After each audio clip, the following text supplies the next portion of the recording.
Welcome to our Holiday Memories exhibit for 2020. For those of you who have visited before, you know that since 2003 we have created a display utilizing the figurines and window decorations from the HC Prange department store here at the museum. The exhibit's a little bit different every year, but each year our goal is the same: to create a place where families can connect across generations to reminisce about past holidays and carry on their traditions into the future.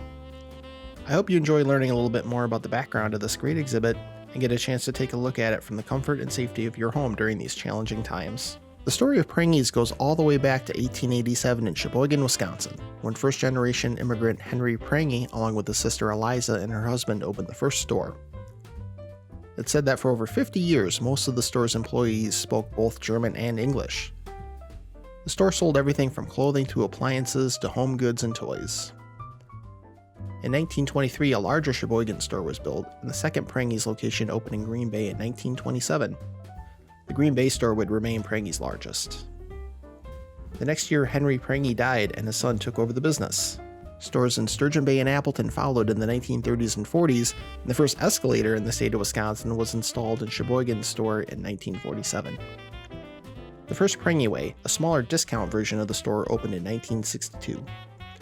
At its peak in the late 1980s, Prange's could be found in Wausau, Fond du Lac, Appleton, Oshkosh, Eau Claire, Madison, Wisconsin Rapids, Marinette, Manitowoc, Marshfield, Superior, and Racine, as well as in Marquette, Traverse City, and Rockford. In total, there were 25 full-size Prange stores and 20 Prange Ways. In 1992, the chain was purchased by Yonkers, and Yonkers was soon after folded into a new ownership group that also included the Boston store. Eventually, the Prange stores were all rebranded, and since that time, many have ultimately closed their doors. Shortly after acquiring the figures, the Neville Public Museum began displaying them every year, eventually turning into our highly anticipated Holiday Memories of Downtown Green Bay exhibit. Each year, the exhibit designers used Prange's figures to create different scenes, just like at the original Prange's. In years past, the museum plugged in the figurines and let them run during the exhibit, but several years ago, the difficult decision was made to stop. Running the dolls constantly, even for a 2-month exhibit, causes strain on the internal mechanics. We see evidence of this stress in piles of metal shavings at the feet of our dolls. If we run them continuously every year, their internal mechanics would eventually give out, taking them out of commission permanently. The reason these dolls have lasted for almost 50 years is because they're allowed to rest. We are decreasing the stress put on our dolls and ensuring that we can display them well into the future. In addition to the figurines, the museum also carries on 2 other Prange traditions: Bruce the Spruce and the Children Only Shop.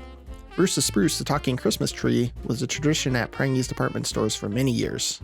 Bruce was a creation of George Hannaran, display manager at the Green Bay Prange's. Hannaran created the first tree from leftover decorating materials and then named it for his own son Bruce, who also served as the talking tree's first voice. After a trial run at the Green Bay store, Bruce the Spruce proved so popular that copies were made for the other Prange stores.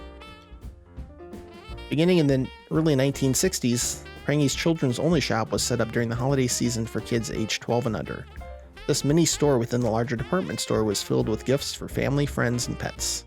Santa's helpers were stationed inside the shop to help kids with their purchases and to wrap each gift.